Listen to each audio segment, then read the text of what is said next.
समस्त को सुप्रभात। आशा करें समस्ते भलरे थिबे। आज मु पंचम श्रेणी सामाजिक पाठर आमे किपरि आमको शासन करूं से विषय रे धारणा देबी।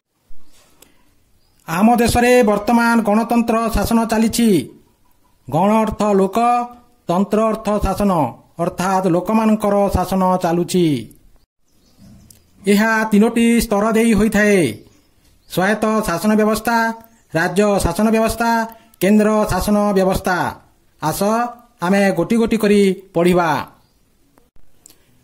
ग्रामांचलर उन्नति पई ग्राम पंचायत गठित होई थाए। एठारे सरपंच, नायब सरपंच ओ वार्ड मेंबर थांती। ग्रामांचलर 18 ऊर्ध्व बयसर व्यक्ति सरपंच ओ वार्ड मेंबर को भोट दियंती। एमानकर कार्यकाल 5 वर्ष।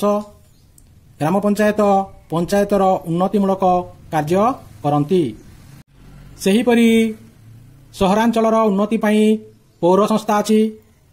यही पौर संस्था पुणी 2 भागरे विभक्त। विज्ञापित अंचल ओ महानगर निगम। जोठारे 10,000 रु अधिक लोक संख्या थांती सेहीठारे विज्ञापित अंचल थाए। जोठारे 10 लाख रु अधिक लोक थांती सेहीठारे महानगर निगम थाए। विज्ञापित अंचलर मुख्य को चेयरमैन कहा जाए। महानगर निगमर मुख्य को मेयर कहा जाए। प्रत्येक वार्ड रे गोटी लेखाएं काउंसिलर थांती। सेहीपरि महानगर निगम रे प्रत्येक वार्ड रे गोटे गोटे कॉर्पोरेटर थांती। एमानकर कार्यकाल 5 वर्ष। सहरांचलर 18 वर्ष रु ऊर्ध्व बयसर व्यक्ति भोट दियंती। विज्ञापित बा महानगर निगम सहरांचलर उन्नतिमूलक कार्य करे। एबे आस देखिबा राज्यर शासन व्यवस्था। यह पुणी 3 भागरे विभक्त। आईन गढ़िबा, आईन को कार्यकारी करिबा, आईन रो तर्जमा करिबा। आईन गढ़िबा कार्य विधानसभा रे होइथाए। यह आम ओडिशार भुवनेश्वर ठारे अवस्थित।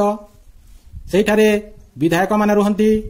आम ओडिशा रे 147 जन विधायक अछंती। विधायक माने प्रत्यक्ष भाव रे लोकमानक द्वारा निर्वाचित हुअंती। एमानकर कार्यकाल 5 वर्ष। आईन को कार्यकारी करिबा पई मंत्री परिषद ओ सचिव थांती।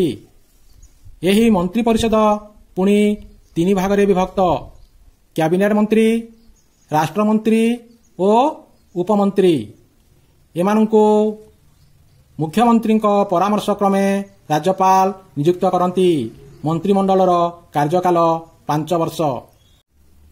यही आईन गुड़िक गढ़ा ହେଲା ପରେ ଏହାରକୁ उच्च न्यायालय तर्जमा करे। आम ओडिशार उच्च न्यायालय कटक ठारे अवस्थित। एबे आस देखिबा केंद्र शासन व्यवस्था। केंद्र रे मध्य आईन गढ़िबा, आईन को कार्य करिबा ओ आईन को तर्जमा करिबा पई 3टी संस्था अछि। आईन गढ़िबा कार्य संसद बा पार्लियामेंट ठारे होइथाए।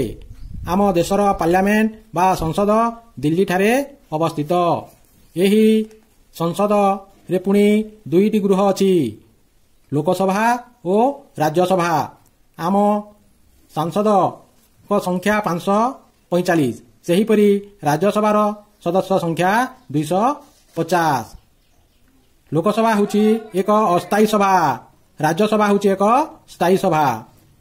लोकसभार कार्यकाल 5 वर्ष, राज्यसभार कार्यकाल 6 वर्ष। 2 वर्ष रे 1/3 सदस्य अवसर ग्रहण करती।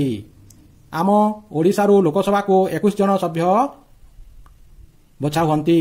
सेहीपरि राज्यसभा को 10 जन सभ्य जानती। लोकसभार सांसद माने लोकमानक द्वारा प्रत्यक्ष भाव रे निर्वाचित होइथांती, किंतु राज्यसभार सभ्य माने विधानसभार सभ्य मानक द्वारा परोक्ष भाव रे निर्वाचित होइथांती। आईन को कार्यकारी करिबा पई मंत्री परिषद ओ सचिव थांती।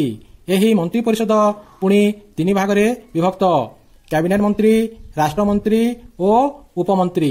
एमानंको प्रधानमंत्री परामर्श क्रमे राष्ट्रपति नियुक्त करती। ଆଇନକୁ ତର୍ଜମା କରିବା ପାଇଁ ଆମ ଦେଶରେ ସର୍ବୋଚ୍ଚ ନ୍ୟାୟାଳୟଠାରେ ହୋଇଥାଏ। ଏହା ଦିଲ୍ଲୀଠାରେ ଅବସ୍ଥିତ।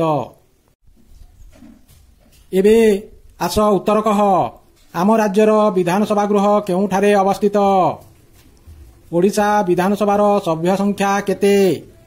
ବିଧାନସଭାର ସଂଖ୍ୟାଗରିଷ୍ଠ ଦଳର ନେତାଙ୍କୁ କିଏ ମୁଖ୍ୟମନ୍ତ୍ରୀ ଭାବେ ନିଯୁକ୍ତି କରନ୍ତି? ଲୋକସଭାର ସଦସ୍ୟମାନଙ୍କ କାର୍ଯ୍ୟକାଳ କେତେ ବର୍ଷ? ନୂତନ ଶିକ୍ଷା ଭିଡ଼ିଓ ଦେଖିବା ପାଇଁ ମୋ ଚ୍ୟାନେଲକୁ ଲାଇକ୍ ଓ ସବସ୍କ୍ରାଇବ୍ କରନ୍ତୁ ଓ ବେଲ୍ ଆଇକନ୍ ଦେଇ ଅଲ୍କୁ କ୍ଲିକ୍ କରନ୍ତୁ।